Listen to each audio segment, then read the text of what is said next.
हर हफ्ते डरा देने वाली हॉरर स्टोरी देखने के लिए हमारे इस चैनल को सब्सक्राइब कर दीजिए और न्यू अपडेट्स की नोटिफिकेशन जल्द से जल्द पाने के लिए बेल आइकन भी प्रेस कर दीजिए। आज की कहानी एक ऐसी जंगल की है जो भूतिया जंगल के नाम से जाना जाता है।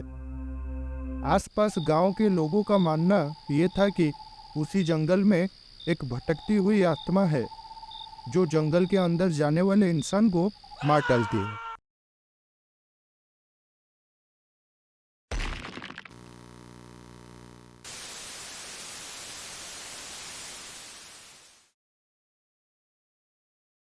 ये कहानी शुरू होती है जेल में कैद हुए एक कैदी से।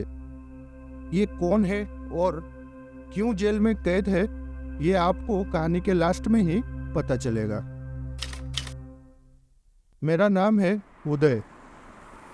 मैं एक फॉरेस्ट गार्ड हूँ और आज मेरा ट्रांसफ़र एक आदिवासी एरिया में हो गई है।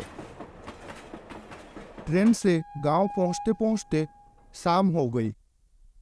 मैं स्टेशन से सीधा मेरे सरकारी क्वार्टर के तरफ चल दिया जो जंगल के पास ही था। सरकारी क्वार्टर में पहुंचते ही थकान की वजह से सो गया।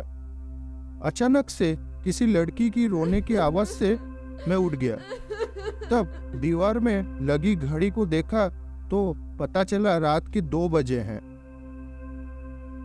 मैं तब सोच में पड़ गया कि इतने रात को घनी जंगल में कौन रो रही है। मुझे लगा शायद कोई रास्ता भटक गया होगा, इसलिए उसकी मदद करने के लिए रूम से निकल गया जिस तरफ से उस लड़की की रोने की आवाज आ रही थी।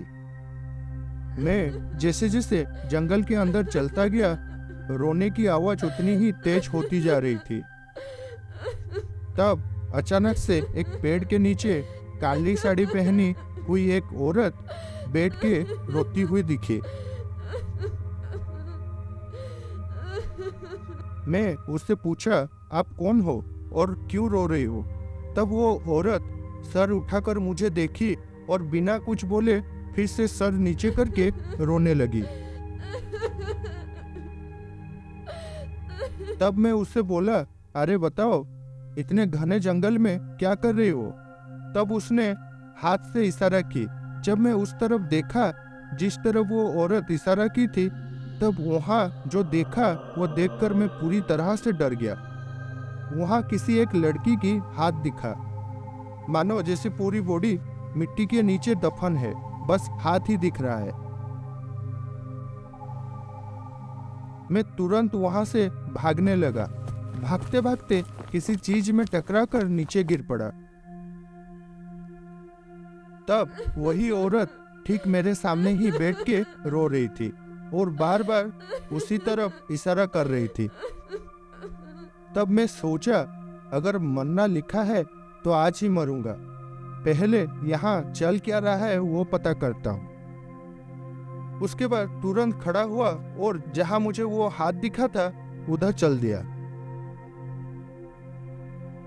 वहीं पर जाकर एक लकड़ी के टुकड़े से वहां खोदने लगा। खोदने के बाद मुझे जो दिखा वो देखकर मुझे पूरी तरह से यकीन हो गया कि यहाँ कुछ तो गड़बड़ है। वहीं पर मुझे उसी औरत की लाश मिला जो औरत बैठ के रो रही थी। मैं वहां से तुरंत मदद लाने के लिए गांव की तरफ भागा।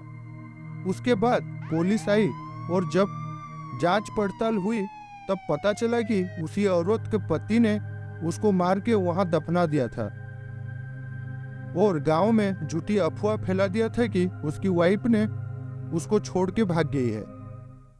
तब आज की कहानी आप लोगों को कैसी लगी कमेंट्स करके जरूर बताना। फिर मिलते हैं ऐसे ही डरा देने वाली हॉरर स्टोरी के साथ।